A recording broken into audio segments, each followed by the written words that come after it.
Hello hi everyone అండి. మారుతి సాహిత్య channel ప్రేక్షకులకు స్వాగతం సుస్వాగతం అండి. అంతా బాగున్నారా అండి? మేమంతా బాగున్నామండి. ఈరోజు మన మారుతి సాహిత్య ఛానల్లో గణపతి స్వామి వారికి సంబంధించి శ్రీ భాను వినాయక స్తోత్రం విందామండి. స్వామివారి ఆశీస్సులు మనందరికీ ఎల్లవెళ్ళలా ఉండాలని మనస్ఫూర్తిగా కోరుకుంటూ విందామా అండి. శ్రీ భాను వినాయక స్తోత్రం. అరుణ ఉవాచ నమస్తే గణనాథాయ తేజసాం పతయే నమః అనామయాయ దేవేశ ఆత్మనే తే నమో నమః బ్రహ్మణాం పతయే తుభ్యం జీవానాం పతయే నమః అఖువాహనగాయైవ సప్తాశ్వాయ నమో నమః స్వానందవాసినే తుభ్యం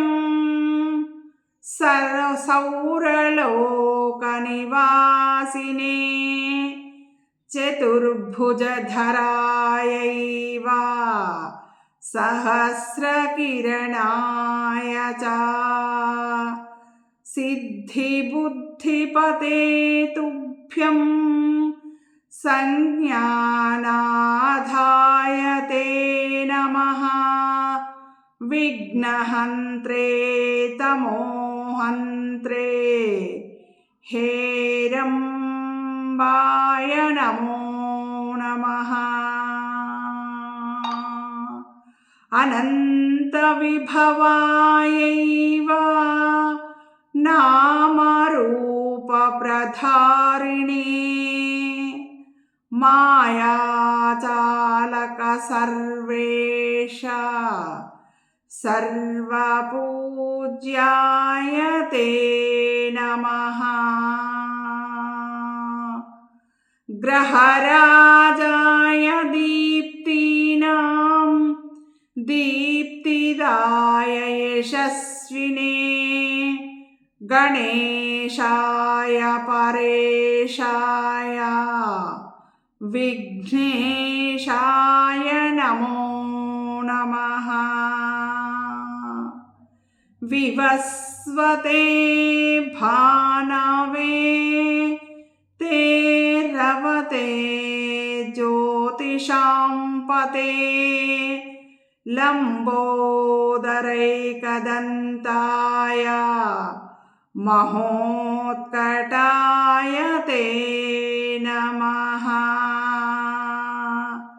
యః సూర్యో వికటః సోపి న భేదో దృశ్యతే కదా భక్తిం దేహి గజాస్య త్వం త్వదీయాం మే నమో నమః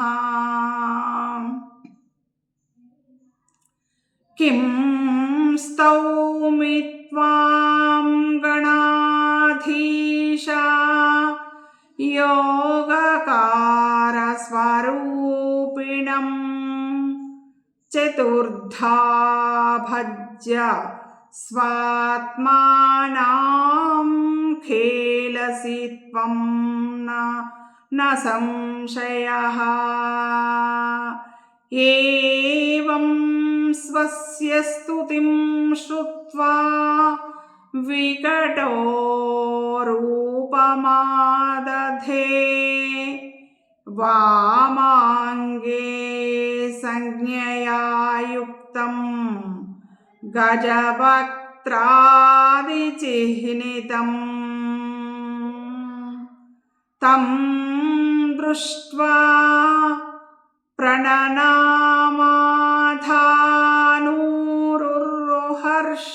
ప్రణనామాధానూరుర్హర్షసమన్వితః తం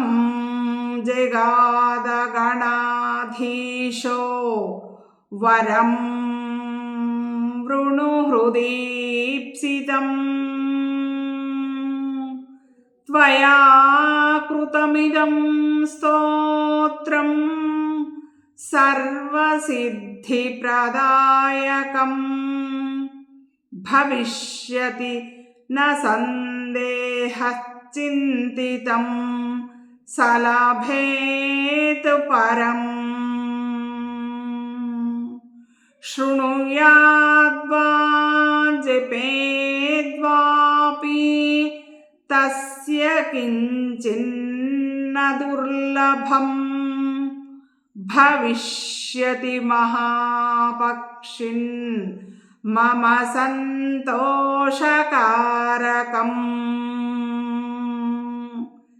इति श्रीमन्मुद्गले महापुराणे षष्ठे खण्डे అరుణకృత శ్రీ భాను వినాయక స్తోత్రం సంపన్నం. స్వామివారి ఆశీస్సులు మనందరికీ ఎల్లవేళలా ఉండాలని మనస్ఫూర్తిగా కోరుకుంటున్నానండి. మనందరం ఆనందంగా, ఆరోగ్యంగా, సుఖంగా, సంతోషంగా ఎల్లవేళలా ఉండాలని మనస్ఫూర్తిగా కోరుకుంటూ మీ అందరి ఆశీస్సులు, ఆదరాభిమానాలు, ప్రేమ మన మారుతి సాహిత్య ఛానల్కి ఎల్లవేళలా ఉండాలని మనస్ఫూర్తిగా కోరుకుంటూ ఉంటానండి. మీ మారుతి సాహిత్య ఛానల్.